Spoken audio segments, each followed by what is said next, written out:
Good morning and welcome to today's episode of Reflect and Revive. My name's Naomi Bussinger, and man, we are already on week 6 of 7 tips to spiritual growth. In the beginning few weeks, we talked about things that specifically can help you grow spiritually. And then over the last few weeks, we've transitioned into things that help you grow spiritually, but are also great measuring tools. We're going to continue with that trend today. But first, as a quick recap, week number 1, we talked about personal responsibility. Week 2, personal accountability. Week 3, diving into the scriptures and falling in love with the word. Week 4, servanthood. Week 5, relationships. And today, for week 6, we're going to be talking about the fruits of the Spirit, specifically self-control. So if you want to write this down, or turn in your Bibles to Galatians chapter 5, verse 22 through 23. Galatians chapter 5, verses 22 through 23. And I'll read that to you.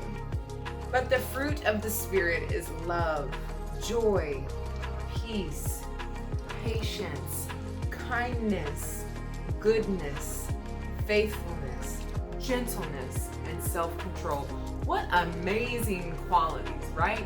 Do you know somebody that really embodies all of those? If you do, chances are you look up to them. I know I do. It's my Meemaw. In fact, that may be who you look up to, my Meemaw.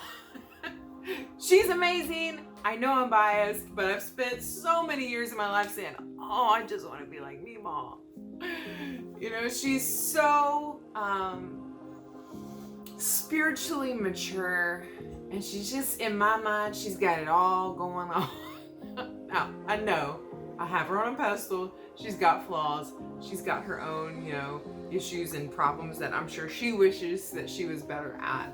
I just don't see her that way, right? So when it comes to people like that, we sometimes do just wish, man, God, can't you just make me like that? But the thing that we're missing is, even though we do need to always remember we need to rely on God's power, is that we gotta put in the work. You know, when I was a young child, pre-adolescent, and then into my teenage years, I've struggled with weight my whole life. I'm still not done with my weight loss journey because I still struggle. I just do. But in that time, I would sincerely pray at night on several occasions, God, if you could just, when I wake up, if I could just be skinny, what an amazing testimony that would be to your power. Every morning, I would not wake up skinny. I'd be so disappointed. It's funny, you can laugh, I promise.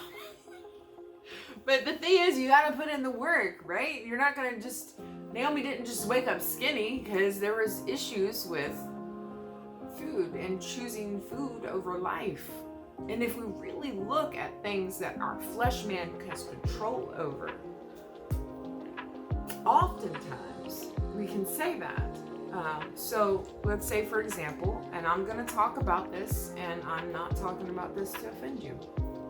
I'm talking about this because it's personal to me.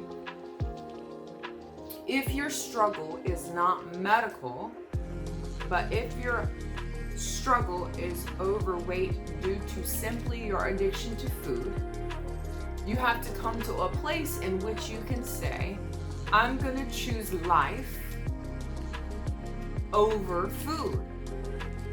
That's what it boils down to. That's harsh, but that's what it boils down to. And any type of addiction, you can kind of say that same thing. I'm going to choose life over drugs. I'm going to choose life over this cigarette. I'm going to choose spiritual life over this lie.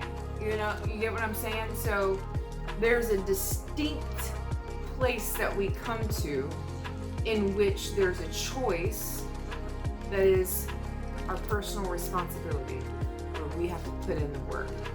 What are we going to do? And I've definitely seen and heard of God miraculously delivering people from an addiction. But I don't think that it's really right for you to say, well, one day God will deliver this from me and not do anything on your own to try to get there. I don't think that that's what God calls us to do. So That was Galatians chapter 5, verse 22 through 23. I think it's really important to admit that you have a problem. We succumb to rationalization for so many different things. We ignore our problems, we deny our problems, we justify our problems, we blame our problems on someone else, we explain our problems away. It has become so normal in this culture to not admit that you are incorrect about something. Instead, it's kind of like flopped. And now the normal thing to do is to quickly explain why you are not having a problem with that, why you are not incorrect. It's very prideful, very arrogant, and something that we're all guilty of. So James chapter 1, verses 14 through 15. And I don't really do Bible study with the Message version, but I do love reading it, and I do like how this is worded in the Message. So James chapter 1, verses 14 through 15. The temptation to give in to evil comes from us and only us. We have no one to blame but the leering, seducing flare-up of our own lust. Lust gets pregnant, has a baby, and that baby is sin. Sin grows up to adulthood and becomes a real killer. There's no sugarcoating that. It really is the truth, right? It is the truth. Another note that I jotted down was talk back to your feelings. If you're interested in taking better care of your self-control and using that as a tool to measure where you are spiritually and then to grow spiritually, talk back to your feelings.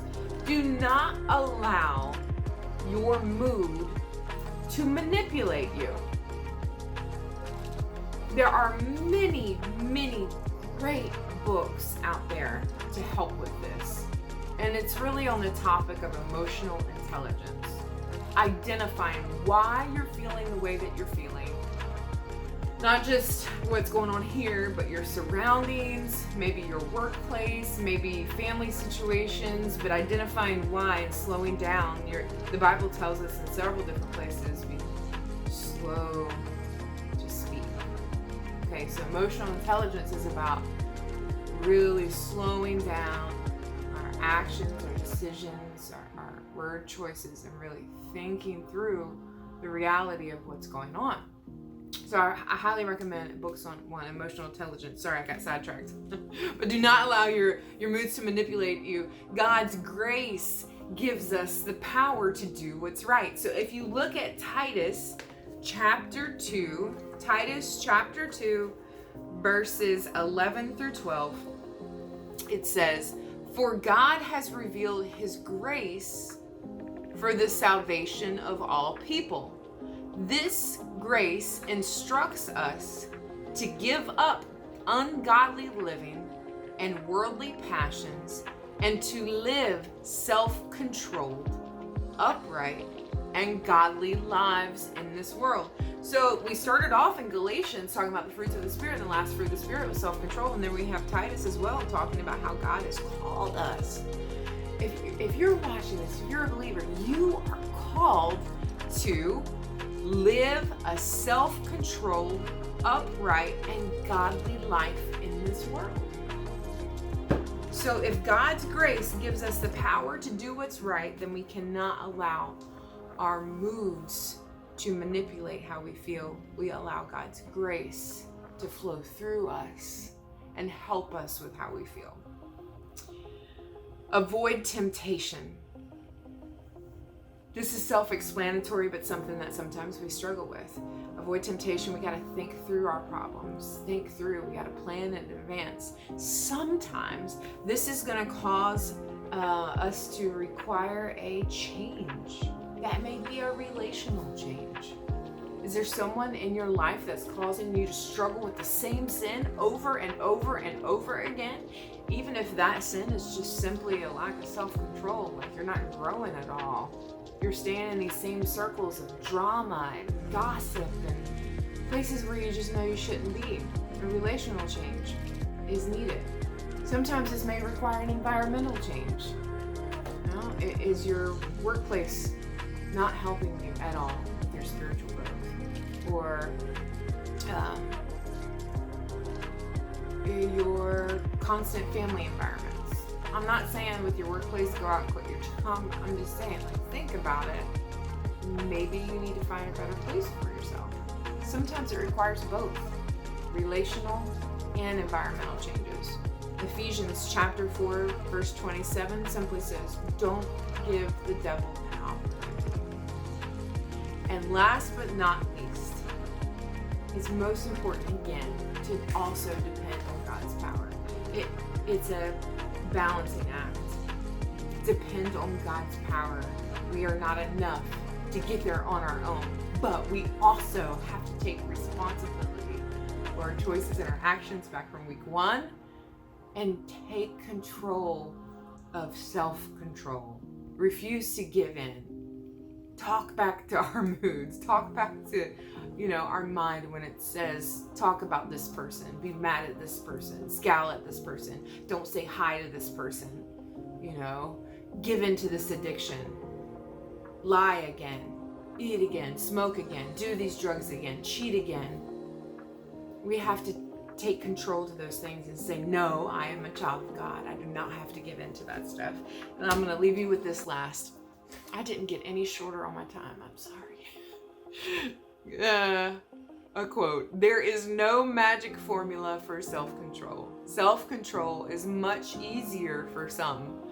Self-control, however, is required of all. The secret of self-control is Christ's control. Love you guys so much. We're praying for you and see you next time.